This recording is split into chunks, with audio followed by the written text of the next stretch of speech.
many seasons, the Bullring at Las Vegas Motor Speedway has brought upon some of the biggest races in all the history of the Bootleg Racing League. Tight quarter-to-quarter panel fighting, close finishes, drag races at the stripe, and as well, chances for drivers to break out into victory lane. There's also been stories of dominance for drivers like J.R. Shepard here in the past, and for others, close battles for drivers like James Lowe and Justin Morton in recent seasons. Tonight, it's now another chapter which can be added to that book to see who can come away with a race victory tonight as we welcome you to the virtual Bullring at Las Vegas Motor Speedway for the 6th race of 2020 Season 4. Bootleg Racing League's Grand National Series presented by The Cruise Shop and Motorsports Drop here on the Global SimRacing channel. I'm Justin Prince. Alongside of the booth tonight is Joey Tebben. Behind the scenes is our director Sean Ambrose, and he's using cameras provided by Dougie Beer. As we get ready to go racing in the shadows of the big track, Las Vegas Motor Speedway, and right around the corner for the dirt track at Las Vegas, as well as the drag strip, let's take a look at your track guide to learn more. The Bullring.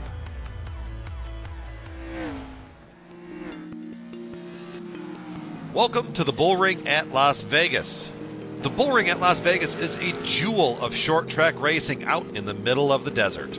This little circuit is located a stone's throw away from the mile-and-a-half tri-oval that is the Las Vegas Motor Speedway. The Bullring is the asphalt oval that's short on distance but long on action with that shortened track competition. Very little banking is there to help the drivers get around. 9 degrees of banking in the corner with 4 to 7 degrees awaiting on the straights. The apron can be very inviting as a spot to run to, but there are some rumble strips down there that are designed to prevent drivers from getting that low. The Bullring's fast pace really makes you focus as a driver. The straights are just long enough to give you time to take a breath and get yourself set up for corner entry.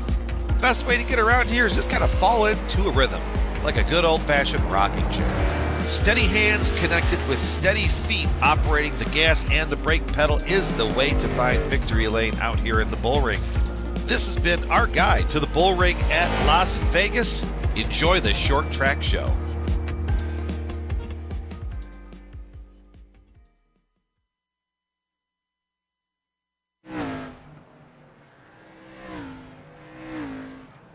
Look at your GSRC track guide for the Bullring, Las Vegas Motor Speedway. Now it's time to welcome my broadcast partner for tonight, Joey Tebben. Joey, as we get ready to go racing, your thoughts on what we should see this evening? Well, first of all, thank you for having me, Justin. I'm excited to be in the booth tonight for this race here at the Las Vegas Bullring. Now, my favorite thing about this track is that it really is what it says on the tin. It's called a bullring, and it absolutely is a bullring. It's 0.38 miles long, very short, and the turns are only 10 degrees of bank, so it's almost like it's a flat track. So I think it's going to provide some very, very interesting racing tonight. Indeed it should. It's provided some great racing. It's a very bottom dominant track as well. A lot to keep an eye on around these 8 degrees, the banking around these corners tonight. Now, to remind you of the presenting sponsors for this season of the Bootleg Racing League and its Grand National Series. The Cruise Shop, a team of highly experienced travel agents. Huge passion for travel. The Cruise Shop specializes in cruises, all-inclusive resorts, escorted tours, Disney, family travel, groups, honeymoons, and weddings. They would love the opportunity to help you plan your next dream vacation. Be sure to call them today at 260-755-6125. Also be sure to find them online by today going to thecruiseshopfw.com. This series also presented by Motorsports Drop. Struggling to keep track of what's happening in all the biggest racing series each week? Motorsports Drop is for you. Catch up with last week's big winners, biggest races on this weekend's calendar, or the biggest stories in the world of racing with quick news bites each Monday and Fridays. Subscribe to the show on Apple Podcasts, Spotify, Spreaker, Google Podcasts, and more. Searching Motorsports Drop to find them. Find their list of providers at linktr.ee. //round Motorsports Drop.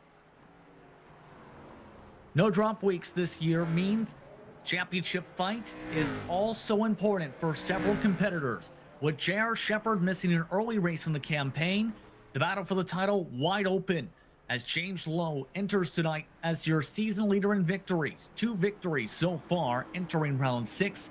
117 total points in the campaign. Kenny Kibbe in second, 4 points back. Justin Morton in third. Hardin and Sagawa round out your top 5 in the point standings. It is wide open, to say the very least, this season for anyone who can compete for a championship in this series.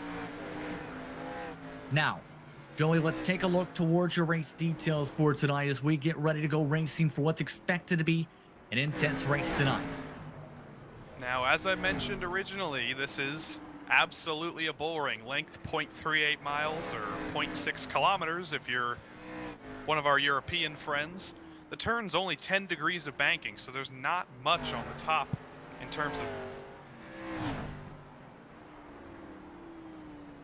Oh, my apologies. I've been looking at the wrong screen this whole time. The race details, in fact, not the track details. Round 6 of 11 is this race in the BRL League. It is a 100-lap race, 100 laps around this bull ring with no tire changes, 1 fast repair, and a grid inversion with the top 8 from last race. And those inversions can cause a lot of crazy racing, to say the very least, with some drivers also being able to have put in strong performances as they've improved throughout the campaign. Now, drivers are currently in the mix of their final practice at the moment. Less than 5 minutes left in session. Track temperature 72 degrees Fahrenheit. Air temp 66. Wind currently gusting about 7 miles an hour towards the front stretch grandstands. That is towards the west specifically. Currently the driver at the top of the board is this man. It's Kenny Kibbe, a 14.829, who has been having a resurgence in his short track racing career throughout 2020, competes in various different series, whether it's been on the dirt, whether it's been in these types of cars, or whether it's been in the modifieds. It's been an impressive series so far, but at this track, this is one that tends to, Joey, bring out the best out of anybody and bring out some dominating performances. Absolutely, and that's why I am not surprised to see Kenny Kibbe right on top, the championship leader, ahead of James Lowe by, it looks like, a couple hundredths of a second right now, but it's such a short track, that's actually a pretty big margin. James Lowe with some good history at this racetrack as well. Talked a little bit about some of the victories entering tonight in those regards.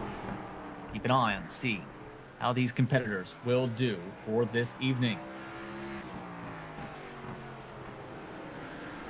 J.R. Shepard currently third on the board, by the way, and he's, of course, your winningest driver in series history, right in front of Steven Spies in the practice charts.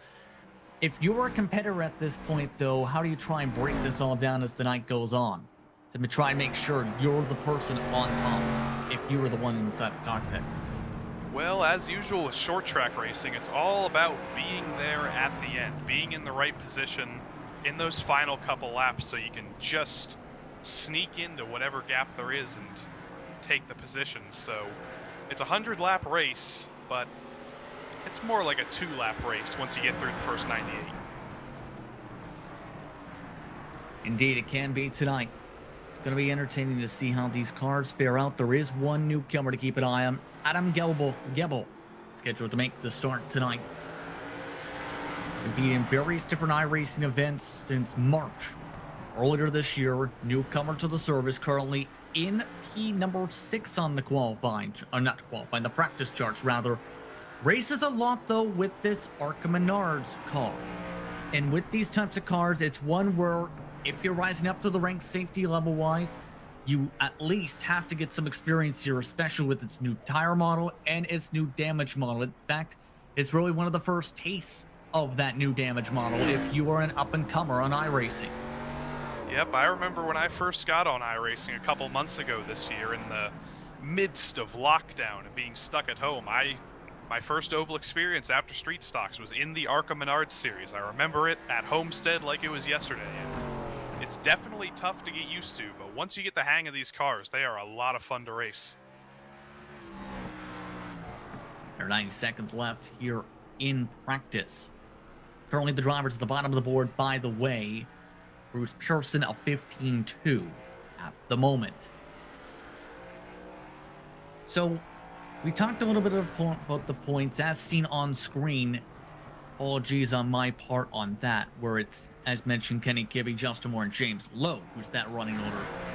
There's now a lot of pressure with J.R. Shepherd closing in. We talked about this a little bit with there being no drops in the series, Joey, and him being the winningest driver in series history.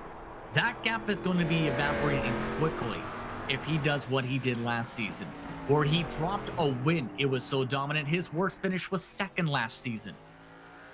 And right as you started talking, guess who went to the top of the pylon?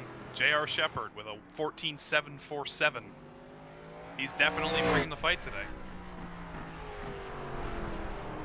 So how do you counter that then, especially with this being a track known for burning up tires a lot, and knowing this is a long run sort of race where Shepherd thrives in those races?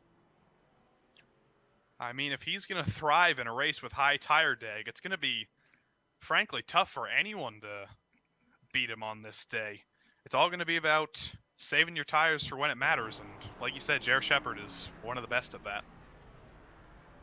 Final moments of practice now wrapping up for the drivers, which means it's time to take a look at how these drivers will start tonight as we get ready to go racing for the Bullring at Las Vegas. This is from the inversion from the last race at Stafford Motor Speedway on October the 24th, where it's Austin Belke who will bring them to the green flag today. Tim Shanowski will start in second place tonight with Justin Morton and James Lowe, P3 and P4. Kenny Kibbe and J.R. Shepherd round out your top six. Brian Dean and Jeffrey Harden starting off the drivers outside that invert. Again, the attendance that can factor in for that inversion. Donnie Moore, Bruce Pearson, your top 10 tonight, Joey. And then we go down to row 6. We see Kurt Smith and Joe Segala in 12th and 13th, or 11th and 12th rather. Then row 7, Todd Liston and Lowell Jewell. Row 8, Steven Speece. He should be able to make his way up the field as we go on today, alongside Adam Gebel. And then on the 9th row, rounding out the field, is Mike Holloway in the number 2 and Chris Wolfson in the number 17. 18 drivers set to take the green flag here tonight, here at the Bullring at Las Vegas. Once again, 100 laps your distance for tonight's action. What's expected to be a very cool night. There is a chance we do see the lights at least turn on here, the closing stages of this event tonight. I'm all for a nice Saturday night shootout here in Las Vegas. Let's get going. With that, your keys to victory for tonight. Keys to victory for tonight. It's going to be, as you said in the pre-race, saving your tires. And also, frankly, just staying alive. It's short track racing. Keep your car with as little damage as possible and try and be there at the end.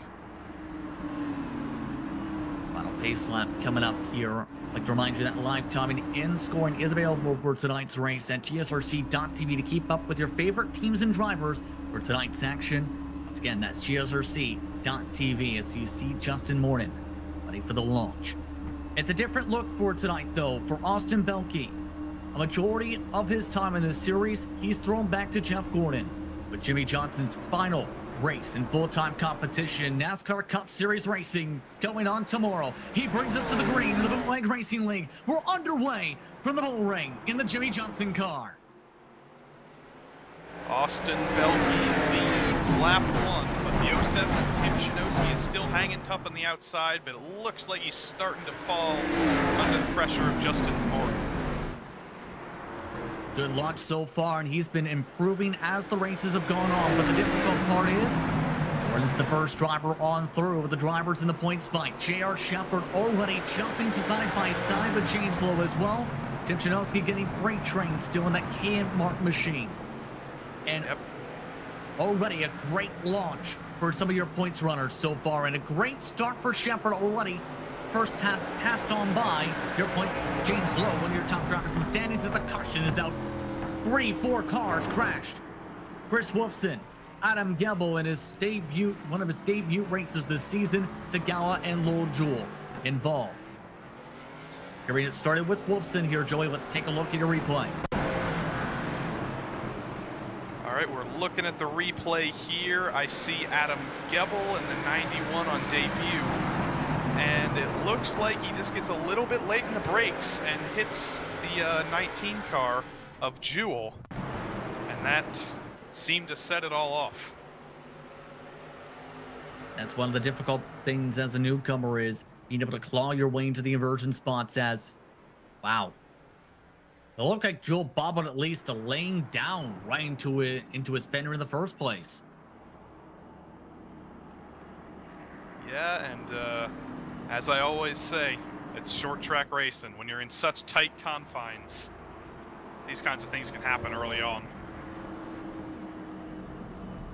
Now, to loop back to the reference at the start of the race, Belke usually drives in Jeff Gordon schemes, whether it's been in the DuPont Flames throwback cars or whether it's been some of the more modern paint schemes, in some cases seen the Pepsi car. Tonight, throwing back to Jimmy Johnson, who is expected to make his final start in full-time competition in the NASCAR Cup Series tomorrow night at Phoenix Raceway. And this is a touching way to try and pay tribute to him. Normally, we do not see him in a Jimmy Johnson paint, for reference. Yep, I'm sure Mr. Jimmy Johnson is watching this very broadcast right now. Hi, Jimmy. I hope you're enjoying seeing your car in the lead, and good luck tomorrow.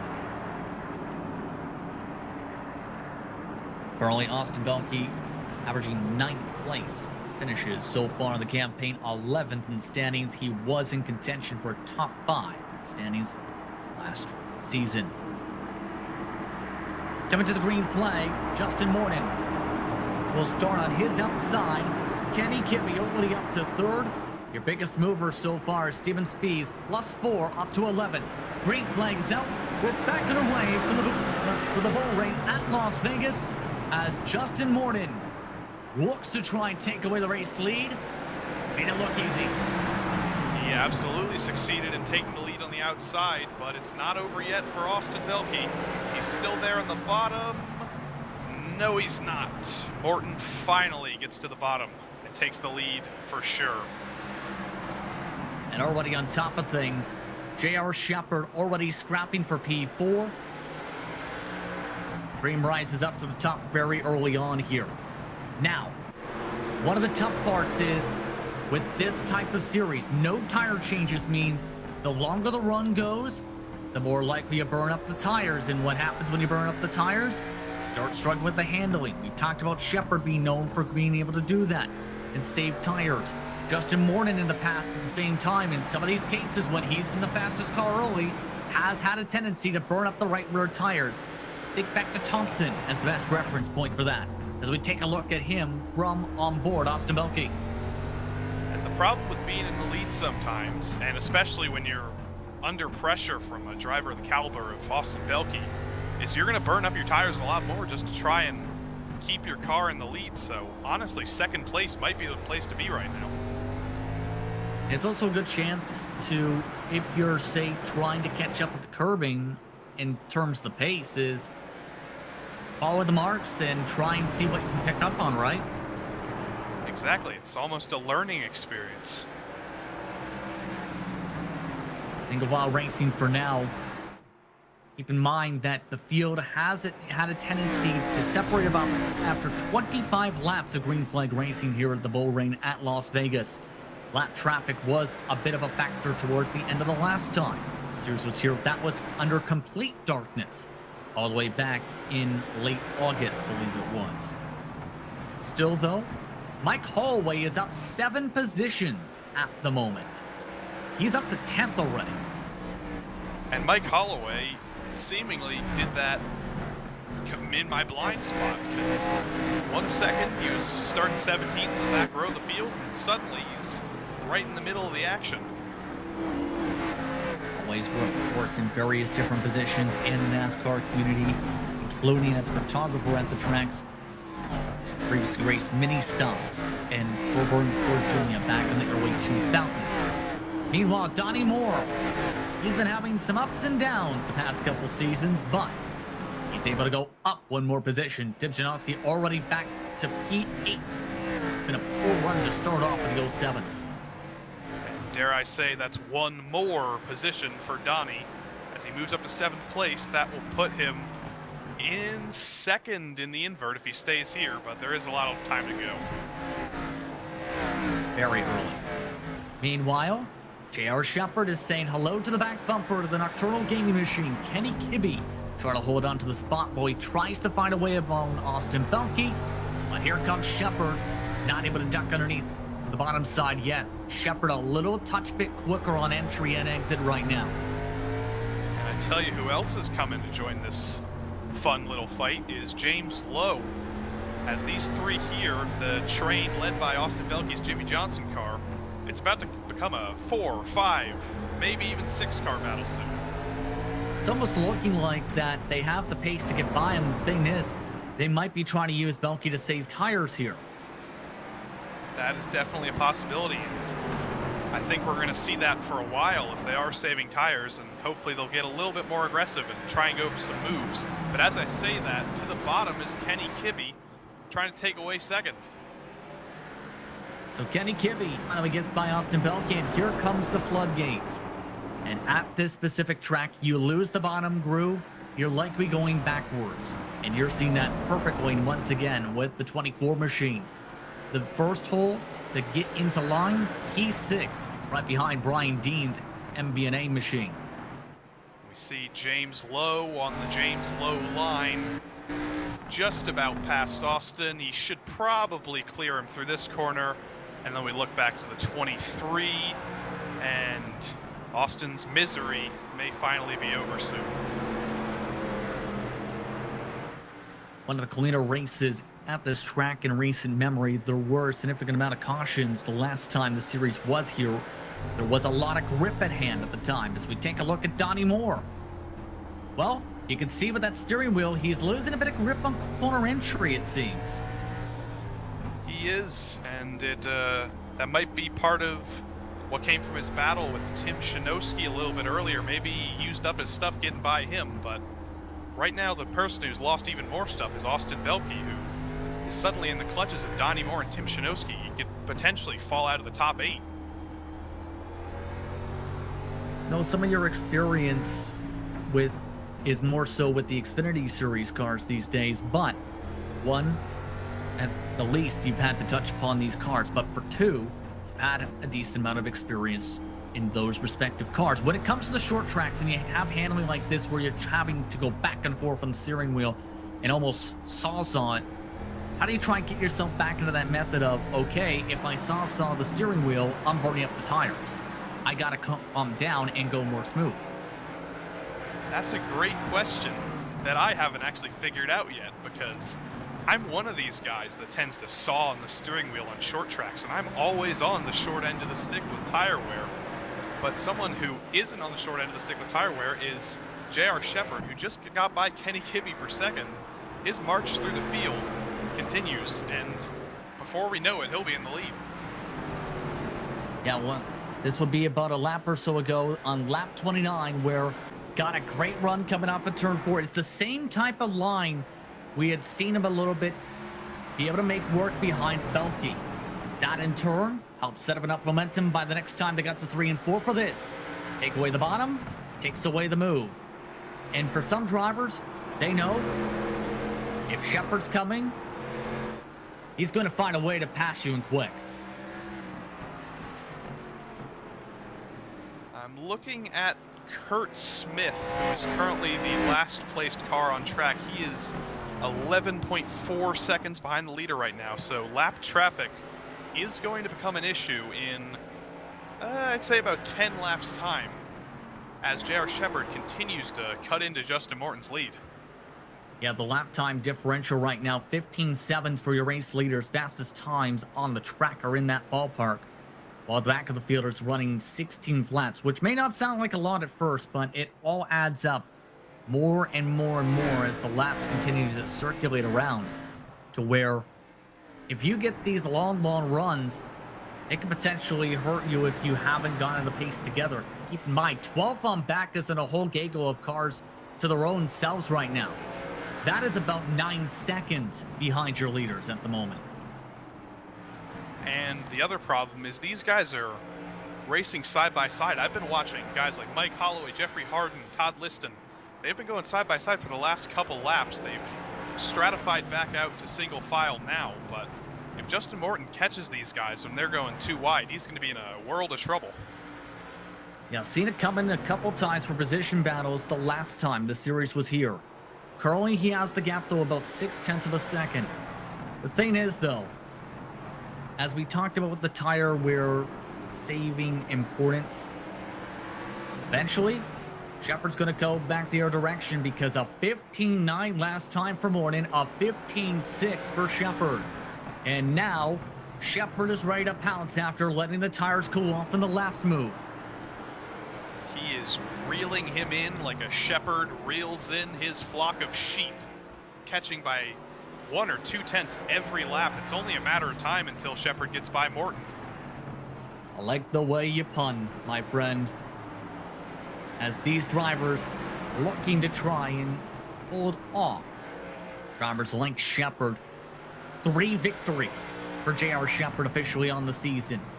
The other 2 wins go into the hands of James Lowe earlier on in the campaign. Down to 0.3 of a second now, the gap. And that traffic is only 15 car lengths up the road. And in that traffic, we see Adam Gebel again, trying to get racy, gaining experience. But Justin Morton can actually see this pack of cars from his front windshield, and he's going to start worrying. Indeed. Brian Dean still holding on to this lead grouping, by the way, as here comes the move. Morton opens the bottom. Shepard takes away the bottom. And J.R. Shepard, that time by, leads at the stripe with 54 laps to go. He looks to try and run away as Kenny Kibbe looks to try and dive away for second. He backs up the corner while Shepard completes the pass. And Kenny Kibbe is very happy to see that hole open from Shepard forcing Morton to the top. And now he gets the bottom as well. And in 1 lap's time, Justin Morton has gone from 1st to 3rd. And there goes that tire wear as J.R. Shepard scrubbed the wall.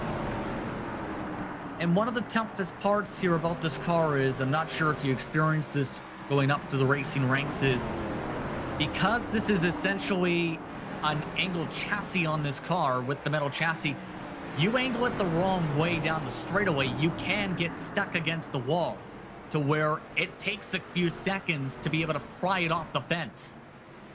Yeah, that is the iRacing way with walls. You stick on them, and if you steer too hard off, you're going to send yourself into a spin. So sometimes you just got to wait it out and enjoy that little bit of time on the wall. But I tell you what, J.R. Shepard isn't going to be enjoying. But judging by the pace he caught Justin Morton with, he's going to catch these lap cars in about a millisecond. Based on your early racing experience now on the sim, if you were a lead lap car, where is your preference on having these cars run here at this track tonight? Judging by how dominant the bottom has been for passing, I would hope that they would run the top side and just try and stay out of the way. But the problem is, in front of Shepard, you've got 1 battle of 2 cars, 2 battles of 2 cars, 3 battles of 2 cars, and if all of them go side by side simultaneously, that is terrible news for Shepard, as we see the last place car, Bruce Pearson, go to the bottom, or Kurt Smith, rather. Kurt Smith is coming to the pits, actually, after he let the leaders by. Kurt Smith already used the faster pair. He may be done for the night. It's been a rough one for him so far. Bruce Pearson now letting cars go as well here at the bottom side of the racetrack. So our first lap cars are now on the circuit. 4 more cars are within a few seconds of these competitors here, which can break up this lead pack even more. Kibbe and Shepard, half a second distance. They've already pulled more than a second on Morton, Lowe, and Dean. Morton, the slowest of the cars, now inside the top 5 in clean space. And now has lost the bottom. James Lowe pouncing for 3rd.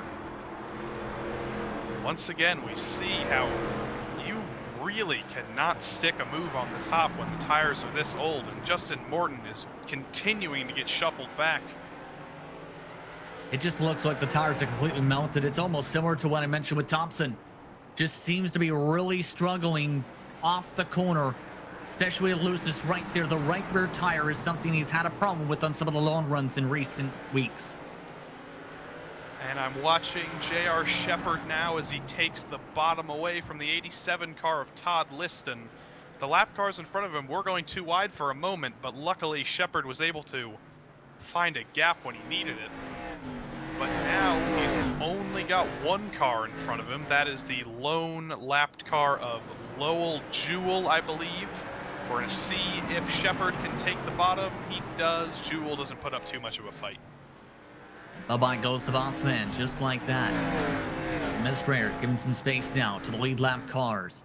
They've also now built an extra 0.3 of a second buffer for all that scrapping with Morton and company for the third place scrap.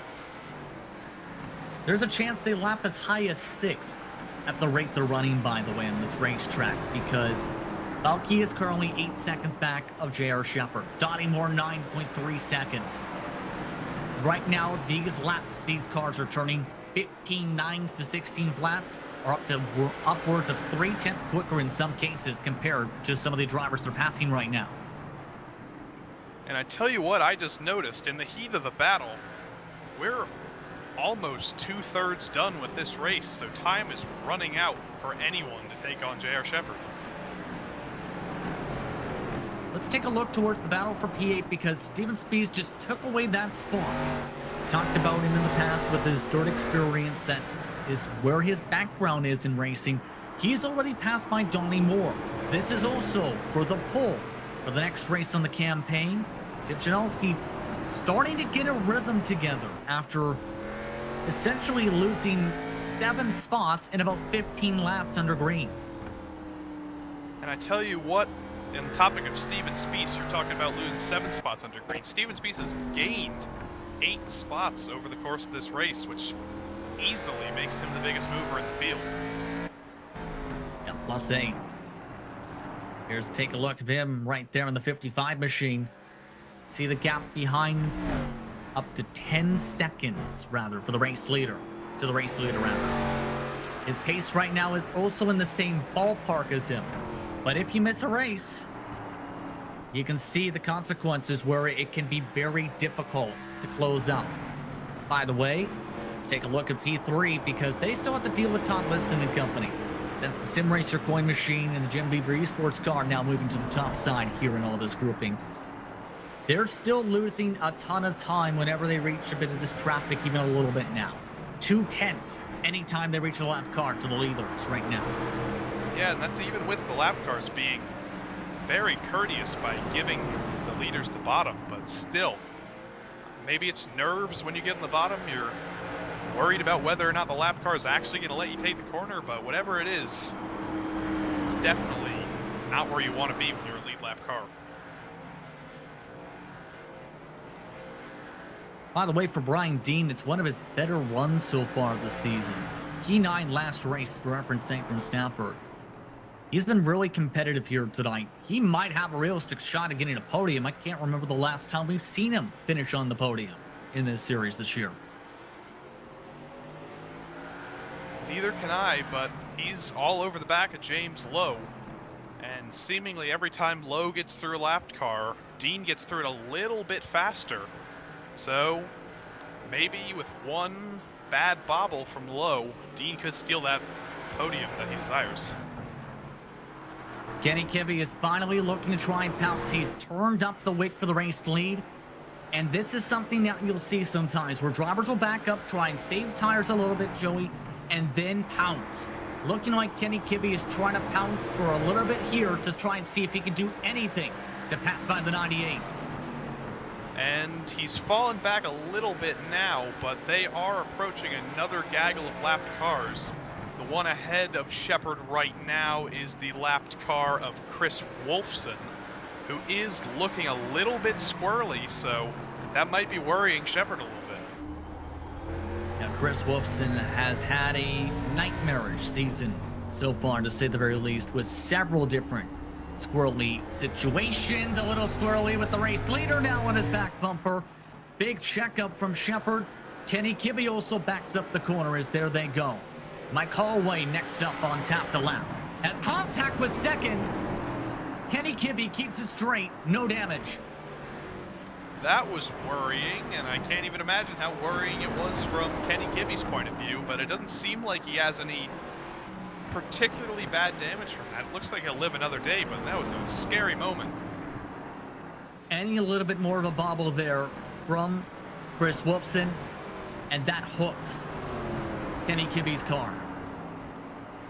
Now, it's about trying to regroup again. It might be an error situation where Kibbe will have to reset and try and save a little bit more because that might have broken up all his rhythm.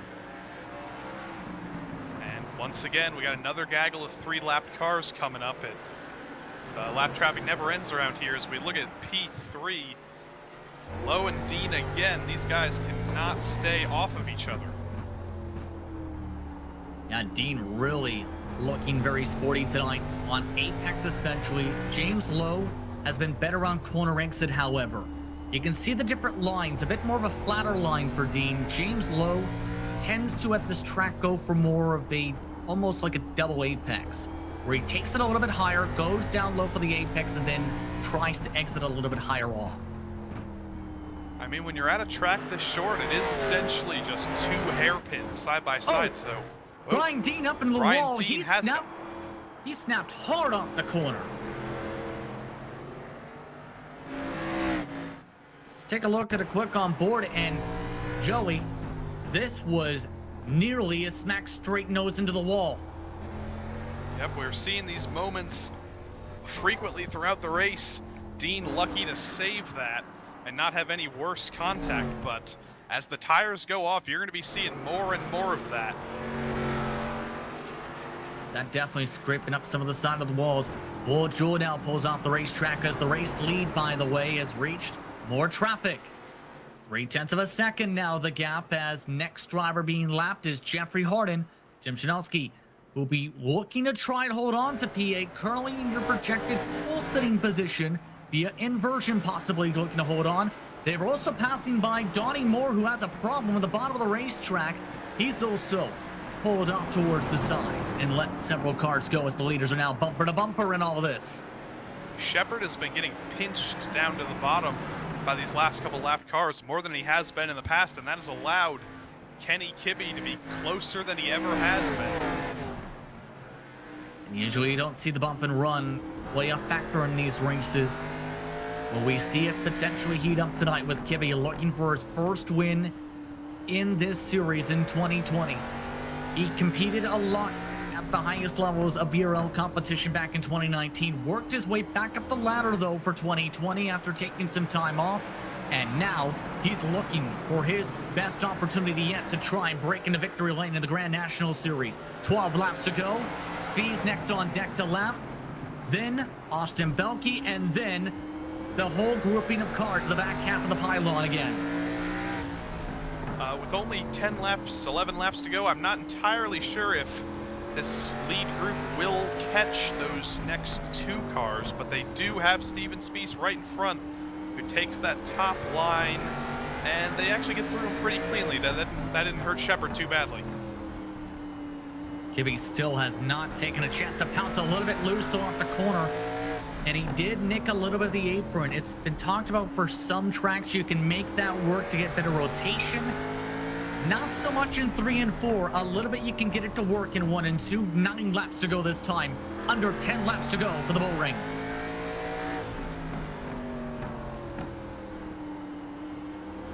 Of note, P8 is also still scrapping. Tim Shinalski and Jeffrey Harden right behind these cars are still battling for the potential pole position for the next race next week. So several positions on the line. Jim Shinalski, though, scrapes the right side of the wall. No damage, though. He still holds on in front of the 44. And up front, I see that J.R. Shepard has actually caught the next gaggle of 3 cars.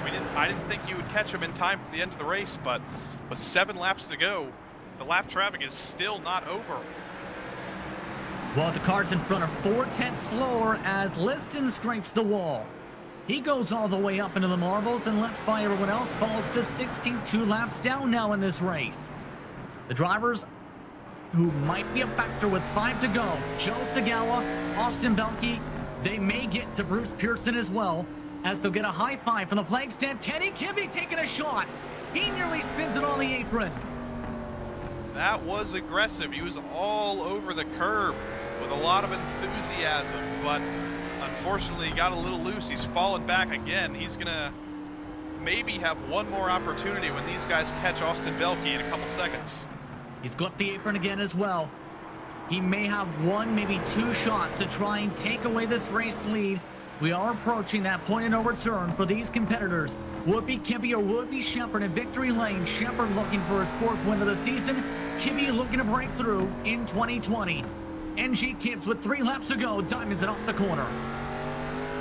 A better run from Shepherd there, but Kibbe is just going to stay on the back of him and hope for a mistake if they do catch Austin Belke in the next 2 laps. A little bit of a scrape to the wall in the right rear fender rounder for Kenny Kibbe. 2 laps to go, coming to the white flag this time by Kibbe. Harder break on the send. White flag is out, final lap for the Bullring. As major send from Kibbe gains up a lot of time for this final lap. Austin Belke is right there coming into the last corner, but J.R. Shepherd has it. Will Kibbe try and use the bumper? No. J.R. Shepherd does it again. For the 4th time this season, he will go to victory lane. He wins the Bullring at Las Vegas in the Bootleg Racing League's Grand National Series. Kibbe 2nd, James Lowe rounds out the podium. A truly dominant performance from J.R. Shepherd. Even starting 6th on the grid, he made his way up the field very quickly, and he stayed there for 90 laps, I think. That was a very dominant performance. Well, in regards to the top 4 positions, yes, but led the final 55 laps of this race. J.R. Shepherd did. He does a signature backstretch burnout for celebrating down the front stretch and posing for the photos. We'll let him have his playtime and celebrate in front of the virtual fans here at the Bullring at Las Vegas. Post-race coverage coming up in just a few moments. You're watching the Global SimRacing channel for coverage of the BRL's Grand National Series. Stick around.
Welcome back to tonight's coverage of the Bootleg Racing League and its Grand National Series for the virtual Bullring at Las Vegas Motor Speedway, presented by the Cruise Shop and by Motorsports Drop. Justin Prince, Joey Tevin with you, Sean Ambrose in the director's seat this week. Look towards your race results for tonight's action. Just 6 cars finish on the lead lap, but it's J.R. Shepherd who once again finds his way to victory lane. Kenny Kibbe, the closest he's been in a while. One of his most realistic shots comes up just short, under 3/10 to gap. James Lowe rounded out the top 3 tonight. 7 seconds behind your race winners. Ryan D has one of the top sports, or rather, one of the top finishes of his season so far in 4th. Justin Morton, Austin Belke rounding out your top 6. First car 1 lap down is Spees with Tim Janowski in the projected pole. Again, that is via attendance for your 8-car invert. Jeffrey Harden, Mike Holloway, your top 10, Joey. And then we go down to 11th place. Chris Wolfson actually went from 18th to 11th, which is a pretty good movement up the field despite his finishing position. Then it was Donnie Moore in 12th. Adam Gebel on debut, a 13th place finish. Bruce Pearson ended in 14th in the 96 car. Then it was Todd Liston, Joe Segala, and then the cars that ran into trouble that ended up in the pits for a couple laps. Lowell Jewell in 17th and Kurt Smith in 18th.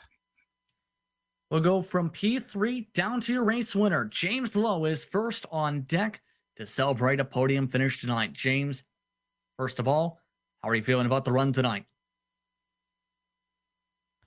I wish it could have been better. I just couldn't find the rhythm there. I have it for like 2 or 3 laps and then I lose it. And I was just having a hard time finding it tonight, and lucky to get what we got. Why do you feel you couldn't find that rhythm around this track tonight compared to the past? I don't know. It was all working well in practice, but maybe the track changed a little and I didn't adjust for it enough. But all in all, not too bad. We stayed out of trouble, managed a 3rd place there, so can't complain too much.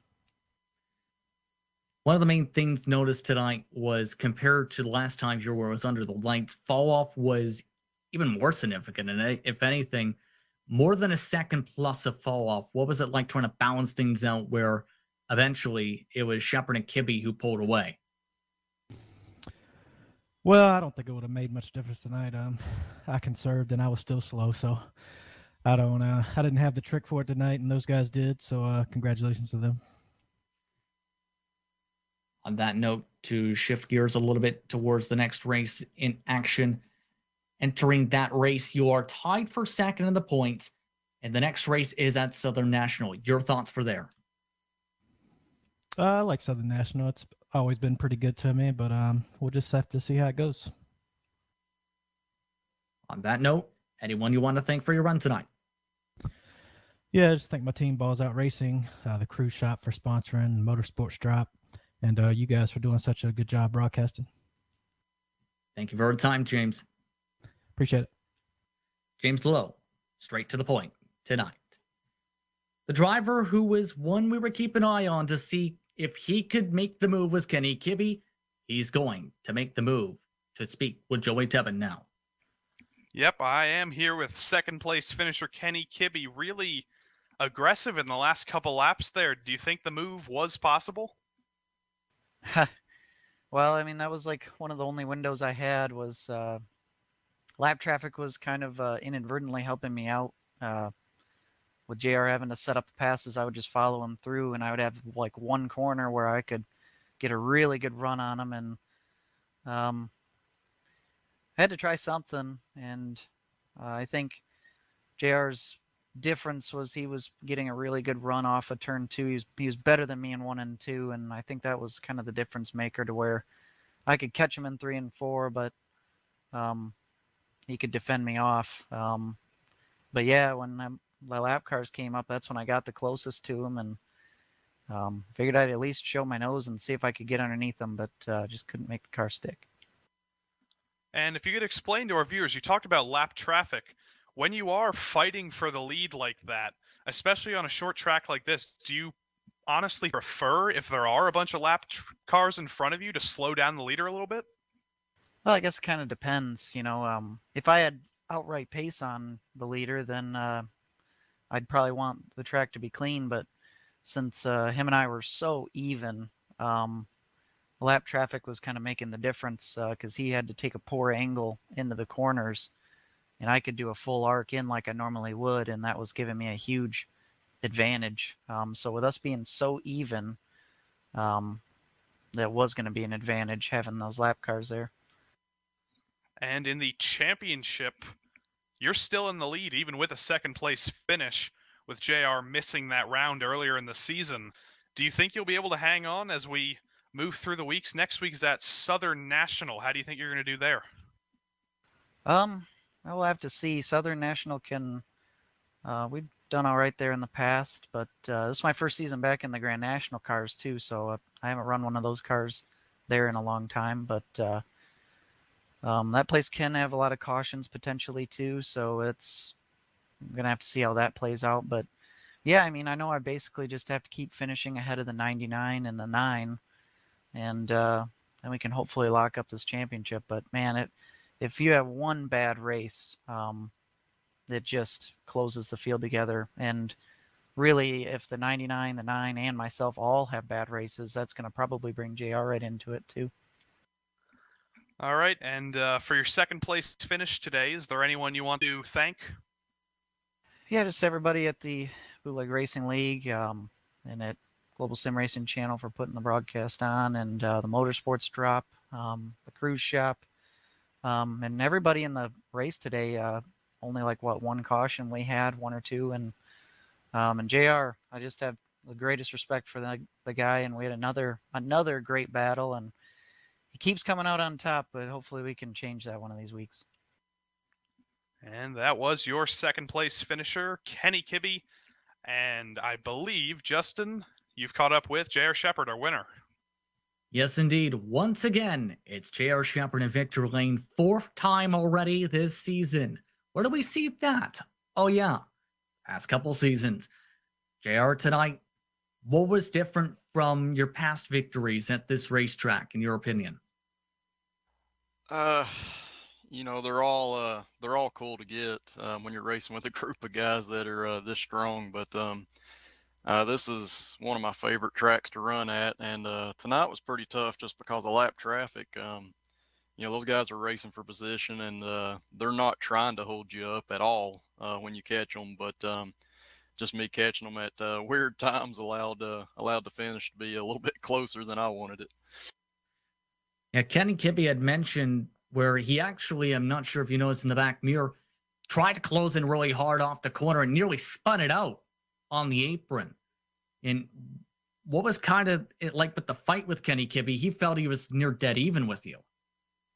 Yeah, we were extremely close for sure. I think if I'd had some clean track, we'd have probably been able to maintain about a half-second gap because that's about what I had early on. But I was trying to be easy with the tires and trying to catch the lap traffic at a good time for me. And you know, just like he said, it's hard because they're not going to move until the leader gets there, and they're not trying to hold you up. But there's times where you get a bad angle, and the guy behind you is able to run a normal line and close in on you. So I saw him back there, and I knew it was going to be close. But yeah, we respect each other a lot. So definitely try to race each other really clean.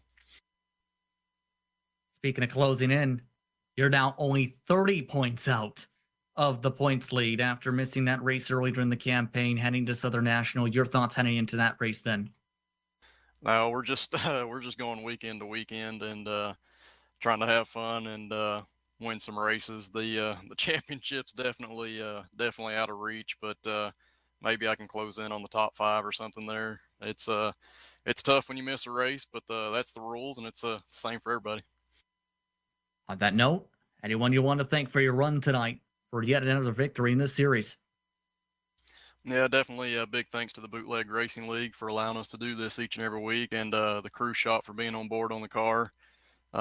Really glad to represent them. And again, thanks for the Cruise Shop and the Motorsports Drop for being co-sponsors for this series. It's great to have good partners like that on board, and thankful that GSRC does our broadcast for us. You guys help us out and make us look good, so we really appreciate it.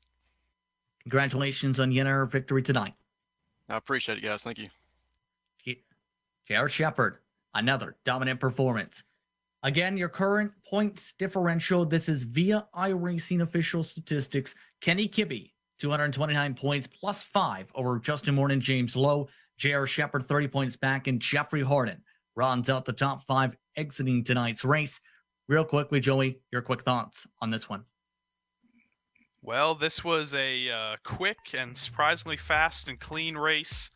I enjoyed it a lot, and I look forward to next week. Hopefully we have another similar race to this one. Lots of great racing been put around that racetrack as well with that full style circuit. But I'd like to thank you for tuning in for tonight's exciting action from Las Vegas. I'd also like to thank Bootleg Racing League for organizing this exciting series, as well as its series sponsors, the Cruise Shop and Motorsports Drop. We'd like to thank as well the companies that provide the software and hardware for broadcasts, now listed up on screen. Additional thanks go to Jude LeWan, who provides her wonderful music. See the screen for how to get a hold of more of her great work. I'd like to also thank the team today, and Joey and Sean. If you'd like to find out more about GSRC, including its upcoming races, you can find it at globalsimracingchannel.com. I'd like to help support the channel. You can check out our merchandise for sale at gsrc.storyvy.com, or you can check out our social media on Twitter at GSR Channel, Facebook at Global Sim Racing Channel, and Instagram at GSRC_Gram. Don't forget to head over to YouTube page and hit that big red subscribe button, as well as the notification bell, so you don't miss a moment of the Global Sim Racing Channel. Next race, as mentioned, scheduled for Southern National Speedway. That will take place on November the 14th. Be sure to tune in for what's expected to be a very, very, very intense race. There's a lot of wild action there the last time this series visited there last season.